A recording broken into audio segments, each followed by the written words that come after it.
गुरुजी primary education channel में आप शिक्षक बंधुओं का और शिक्षिकाएं बहनों का बहुत बहुत स्वागत है। यह वीडियो हमने अधिगम आधारित शिक्षण पर आधारित ध्यानाकर्षण मॉड्यूल पर बनाया है, जो कि 4 भागों में है और यह पहला भाग है। इस भाग में यह बताया गया है शिक्षण तकनीकों के बारे में, बच्चे कैसे पढ़ने में रुचि रखेंगे, ये सब बताया गया है। चलिए हम धीरे धीरे इस मॉड्यूल के आगे बढ़ते हैं। ये है मॉड्यूल का पहला पेज, जिसमें शिक्षा अधिकार अधिनियम का लोगो बना है। मॉड्यूल का नाम ध्यानाकर्षण अधिगम आधारित शिक्षण, स्कूल का चित्र बना है। ये 19-20 समग्र शिक्षा उत्तर प्रदेश द्वारा बनाया गया है। पहला पेज है शिक्षक हस्तपुस्तिकाएँ, संक्षिप्त परिचय एवं उपयोगार्थ सुझाव। जिसमें बताया गया है प्राथमिक शिक्षा को व्यक्तित्व निर्माण की आधारशिला माना गया है। इसके लिए हम सभी अपने विद्यालयों में विभिन्न क्रियाकलापों के माध्यम से सतत प्रयासशील रहते हैं। विद्यालयी वातावरण एवं शिक्षण अधिगम प्रक्रिया को और अधिक प्रासंगिक एवं व्यवहारिक रूप देने की दृष्टि से 3 हस्त पुस्तिकाएँ आधारशिला, जो कि पहला है, इस पर हमने एक वीडियो बनाया था, आधारशिला प्रश्नोत्तरी। दूसरा है ध्यानाकर्षण एवं तीसरा है शिक्षण संग्रह, विकसित की गई हैं, जो एक दूसरे की पूरक हैं। इन हस्त पुस्तिकाओं की मुख्य विशेषताएं निम्नवत हैं। पहला, आधारशिला। इस हस्त पुस्तिका में कक्षा 1 व 2 के बच्चों में भाषा एवं गणित की गहरी एवं बुनियादी समझ विकसित करने के लिए जरूरी जानकारियों एवं रोचक गतिविधियों का समावेश किया गया है। दूसरा, ध्यानाकर्षण। शिक्षण अधिगम प्रक्रियाओं में बहुत से बच्चों का अधिगम स्तर कक्षानुरूप नहीं होता है। इन बच्चों की पहचान कर विशेष शिक्षण तकनीकियों द्वारा मूलभूत दक्षताओं का विकास करना आवश्यक है। इस हस्तपुस्तिका में शिक्षकों की मदद करने के लिए विभिन्न प्रभावी शिक्षण तकनीकियों को स्पष्ट किया गया है। ये ध्यानाकर्षण मॉड्यूल में दिया गया है। अब तीसरा और आखिरी मॉड्यूल है शिक्षण संग्रह। शिक्षकों की आवश्यकताओं एवं व्यावसायिक विकास को दृष्टिगत रखते हुए हस्त पुस्तिका में आवश्यक जानकारियों, उपयोगी सूचनाओं एवं विभिन्न शैक्षिक संदर्भों का समावेश किया गया है। अब इसमें बताया गया है कि इन हस्त पुस्तिकाओं के प्रभावी उपयोग हेतु आवश्यक होगा यदि हस्त पुस्तिकाओं का अद्यपांत अध्ययन तथा विद्यालयीय परिस्थितियों के अनुरूप सामग्री को चयनित करना। नंबर 2, ऐसे स्थलों को चिन्हित करना जो आपकी समझ में कठिन है अथवा अस्पष्ट है। ये हम लोगों के बारे में बताया गया है, यानी शिक्षक के बारे में बताया गया है। प्रशिक्षण या पर्यवेक्षण के दौरान ऐसे स्थलों को स्पष्ट कर कक्षा में लागू करना। नंबर 3 है अपने ज्ञान तथा अनुभव से हस्त पुस्तिकाओं को और अधिक समृद्ध करते रहना।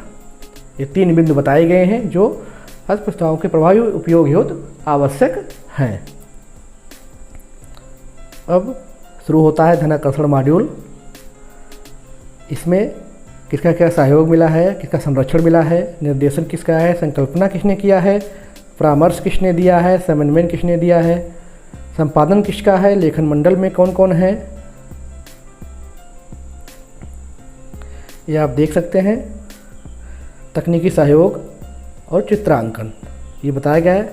अब इसके बाद आता है योगी आदित्यनाथ माननीय मुख्यमंत्री उत्तर प्रदेश द्वारा संदेश, जो हम शिक्षकों को दिया गया है। इसमें शिक्षा का अधिकार अधिनियम 2009, RT एक्ट 2009 के अंतर्गत 6 से 14 आयु वर्ग के सभी बच्चों को गुणवत्तायुक्त प्रारंभिक शिक्षा उपलब्ध कराना हमारी संवैधानिक प्रतिबद्धता है।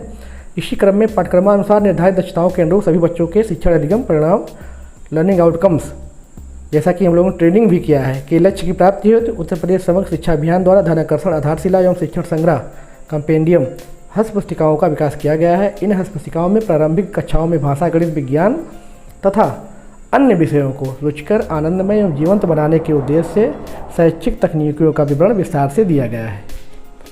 मुझे पूर्ण विश्वास है कि शिक्षक इन हस्त पुस्तिकाओं के माध्यम से अपने विद्यालय को आकर्षक स्वरूप देने तथा दैनिक कक्षा शिक्षण को प्रभावी एवं रुचिकर बनाने में सफल होंगे।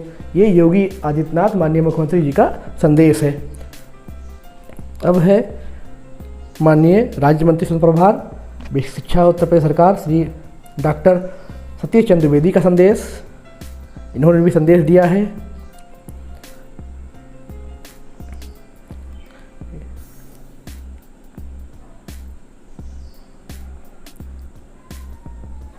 अब हैं रेणुका कुमार IAS, अपर मुख्य सचिव बेसिक शिक्षा, उत्तर प्रदेश शासन लखनऊ। इन्होंने भी हम लोगों को संदेश दिया है। मनीषा त्रिघाटिया IAS, सचिव बेसिक शिक्षा, उत्तर प्रदेश शासन लखनऊ, इनका भी संदेश है। इन्होंने भी कहा है कि प्रारंभिक स्तर पर शिक्षकों की आवश्यकताओं एवं उनके शिक्षण कार्य में आने वाली कठिनाइयों और समस्याओं को दृष्टि रखकर शिक्षकों के उपयोगार्थ 3 हस्त पुस्तिकाओं का विकास किया गया है, जिनका उपयोग कर शिक्षक अपने दैनिक कक्षा शिक्षण को रोचक एवं बाल केंद्रित बना सकते हैं। अब यह है प्राकथन। प्राकथन में इस मॉड्यूल के बारे में पूरा बताया गया है कि कक्षा को कैसे हमको रुचिपूर्ण आनंदमयी गतिविधियों को जोड़कर दैनिक कक्षा शिक्षण को जीवन उपयोगी बना सकते हैं। तीनों मॉड्यूल के बारे में प्राकथन में बताया गया है। ये है अनुक्रमणिका ध्यानाकर्षण की, भाग 1 ध्यानाकर्षण अधिगम आधारित शिक्षण, भाग 2 लर्निंग आउटकम एवं आकलन, नंबर 3 कक्षा शिक्षण हेतु रणनीतियाँ एवं तकनीक, नंबर 4 परिशिष्ट।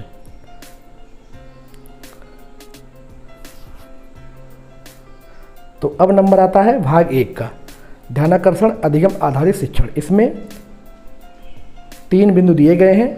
इसकी आवश्यकता क्यों है हमें, इसका उद्देश्य क्या है और बच्चों में अपेक्षित संप्राप्ति न होने के कारण क्या हैं, ये 3 बिंदु बताए हैं। अब हम आगे चलते हैं और इन तीनों बिंदुओं पर फोकस करते हैं। पहला है, हम शिक्षकों का दृढ़ विश्वास है कि प्रत्येक बच्चा सीख सकता है। बच्चे समाज के भावी नागरिक होते हैं। शिक्षा बच्चों के भविष्य का निर्माण कराने में सर्वाधिक महत्वपूर्ण योगदान देती है। कोठारी आयोग 1964 से 66 में भी कहा गया है कि भारत के भाग्य का निर्माण हमारी कक्षाओं में होता है। इसी उद्देश्य को ध्यान में रखते हुए निःशुल्क एवं अनिवार्य बाल शिक्षा अधिकार अधिनियम 2009 RTE एक्ट 2009 के अंतर्गत बिना किसी भेदभाव के राज्य के 6 से 14 आयु वर्ग के सभी बच्चों को गुणवत्ता युक्त शिक्षा का लक्ष्य प्रदान करने के सतत प्रयास किए जा रहे हैं। वर्तमान समय में नेशनल अचीवमेंट सर्वे NAS एवं विभिन्न शोध संस्थानों अध्ययनों के आंकड़ों से यह विदित होता है कि हमारी कक्षा में अध्ययनरत बच्चों की अधिगम संप्राप्ति का स्तर अपेक्षानुरूप नहीं है। इसके कारणों की समीक्षा में पाया गया है कि विद्यालयों में सभी बच्चों को एक ही तरह से शिक्षा देने का जो तौर तरीका अपनाया जा रहा है वह कक्षा के सभी बच्चों के लिए उपयोगी नहीं है, जिसके फलस्वरूप बड़ी संख्या में बच्चे अपनी कक्षा एवं आयु के अनुसार अधिगम संप्राप्ति स्तर को नहीं प्राप्त कर पा रहे हैं, अर्थात उनका परीक्षा परिणाम सामान्य बच्चों की तुलना में संतोषजनक नहीं है। हमारी अपनी कक्षाओं में भी ऐसे बच्चे काफ़ी संख्या में हैं जिनकी शैक्षिक प्रगति उनके कक्षा स्तर के अनुसार नहीं है तथा विद्यालय में शिक्षकों को उनकी मदद व सहयोग करने में अनेक चुनौतियों का सामना करना पड़ता है। हमें यह ध्यान रखना होगा कि प्रत्येक बच्चा विशेष है और सबके सीखने की अपनी गति होती है। जिसे हम तेज बच्चा कहते हैं वह भी किसी अन्य क्षेत्र में अन्य बच्चों से पीछे हो सकता है। ठीक इसी प्रकार जिसे हम कमज़ोर बच्चा कहते हैं वह किसी अन्य क्षेत्र खेल, तैराकी, गायन आदि में अग्रणी हो सकता है। इसलिए हमें बच्चों को तेज या कमज़ोर में विभाजित न करते हुए यह देखना होगा कि अमुक बच्चे का किसी विषय में अधिगम स्तर क्या है। यह मॉड्यूल कक्षा 3 से 8 तक की कक्षाओं में पढ़ाए जाने वाले सभी विषयों जैसे हिंदी, गणित, विज्ञान व अंग्रेजी आदि के अधिगम परिणामों लर्निंग आउटकम्स की संप्राप्ति दर को अपेक्षानुरूप लाने में शिक्षकों के लिए मददगार होगा। अब नंबर आता है ध्यानाकर्षण अधिगम आधारित शिक्षण। अब हमें इसकी आवश्यकता क्यों पड़ी कि अधिगम आधारित शिक्षण दिया जाए। किसी भी कक्षा में कुछ बच्चे अपनी कक्षा एवं आयु के अनुसार अधिगम संप्राप्ति स्तर अर्थात परीक्षाओं में तुलनात्मक रूप से कम अंक प्राप्त कर पाते हैं तथा उनका परीक्षा परिणाम भी सामान्य बच्चों की तुलना में संतोषजनक नहीं होता है। प्रायः यह देखा गया है कि शिक्षक द्वारा विभिन्न शैक्षणिक प्रयासों के बावजूद बच्चों में भाषा कौशलों को ग्रहण करने में कठिनाई होती रही है। उदाहरण स्वरूप लिखने में बरतनी की अशुद्धियाँ, वर्णों शब्दों को पहचानने में कठिनाई तथा उच्चारण में काफ़ी अशुद्धियाँ देखी गई हैं। इसके अलावा बच्चों में भाषा ज्ञान के बावजूद बोलने व बातचीत में झिझक महसूस करने जैसी समस्याएं देखी गई हैं। इसी प्रकार गणित विषय में अंकों व चिन्हों की पहचान, संख्याओं के आरोही और अवरोही क्रम को समझने, जोड़, घटाना, गुणा व भाग तथा अधूरी गिनती को पूरा करना जैसी गणितीय क्रियाओं में या तो वे अशुद्धियाँ करते हैं या समझ नहीं पाते हैं। यही हाल लगभग अन्य विषयों में भी होता है। क्या कोई ऐसा तरीका है जिससे शैक्षिक तौर पिछड़ रहे बच्चे हमारे विद्यालयों से निराश ना हो और उनमें पुनः आत्मविश्वास की जागृति हो और वे भी परीक्षा में अच्छे अंक प्राप्त कर सकें? उत्तर है हाँ। शिक्षक द्वारा इन बच्चों पर कुछ खास तकनीकों द्वारा ध्यानाकर्षण करने से यह संभव है। वर्तमान शिक्षा व्यवस्था में ध्यानाकर्षण तकनीकियों को अंगीकृत अपनाया करके 100% गुणवत्तापूर्ण शिक्षा के लक्ष्य को प्राप्त किया जा सकता है। अब हमें यह स्पष्ट हो गया कि हमें ध्यानाकर्षण मॉड्यूल की आवश्यकता क्यों है और अधिगम आधारित शिक्षण की आवश्यकता क्यों है। अब आता है ध्यानाकर्षण शिक्षण का प्रमुख उद्देश्य क्या है। उन बच्चों की मदद करना है जिन्हें कक्षा शिक्षण के दौरान अपनी कक्षा के स्तर के अनुरूप अवधारणाओं एवं कौशलों को सीखने में कठिनाई या परेशानी होती है, जिनके परिणाम स्वरूप वे परीक्षाओं में तुलनात्मक रूप से अच्छा प्रदर्शन नहीं कर पाते हैं।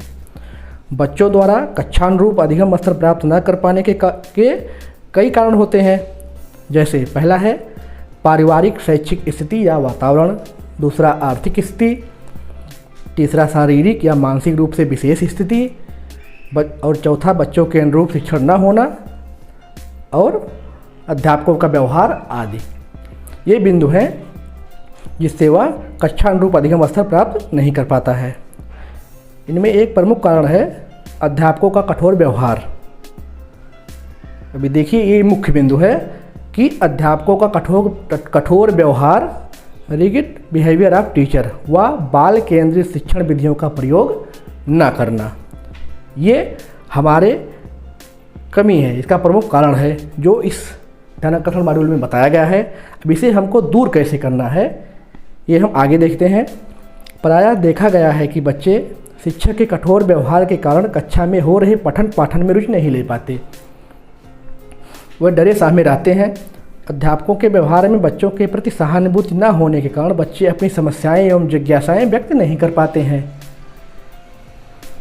देखिए इसमें हमारी ये बहुत बड़ी कमी बताई गई है हम शिक्षक बंधुओं की, कि उनके कठोर व्यवहार के कारण बच्चे विद्यालय में रुचि शिक्षण कार्य में या पठन पाठन में रुचि नहीं ले पाते हैं।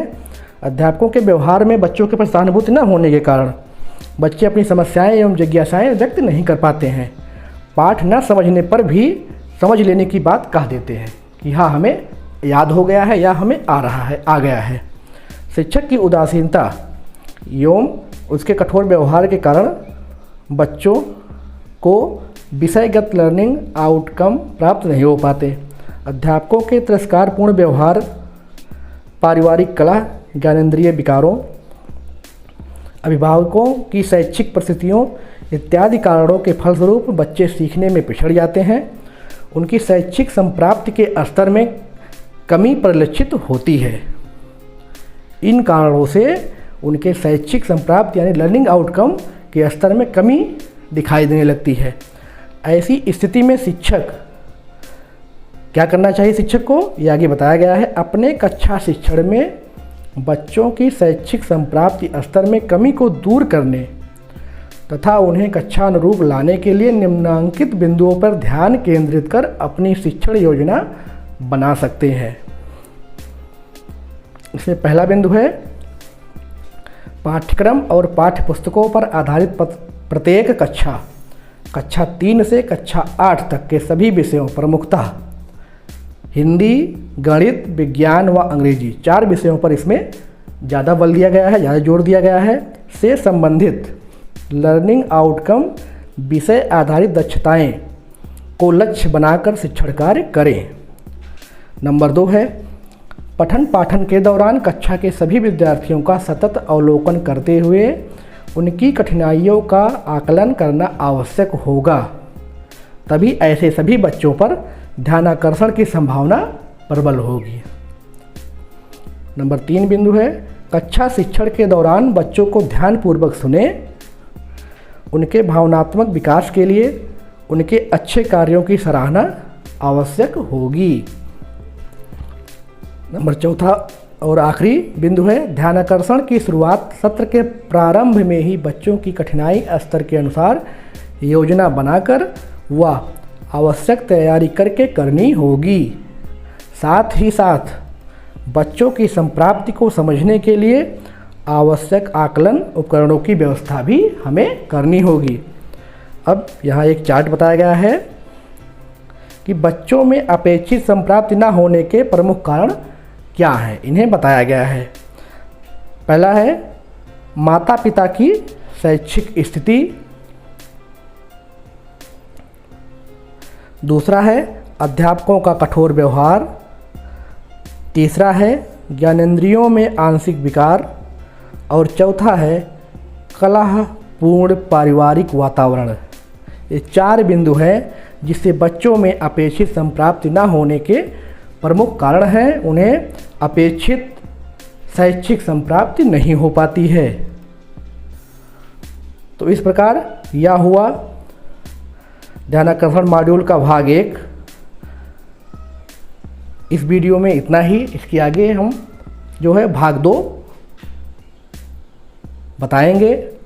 तो यह वीडियो आपको कैसा लगा, आपको के लिए कितना उपयोगी हुआ, आप लोग कमेंट में ज़रूर लिखिएगा। और हमारा YouTube चैनल गुरुजी प्राइमरी एजुकेशन ज़रूर सब्सक्राइब कीजिएगा। ये आप शिक्षक बंधुओं से और शिक्षिकाएं बहनों से विनम्र निवेदन है। धन्यवाद।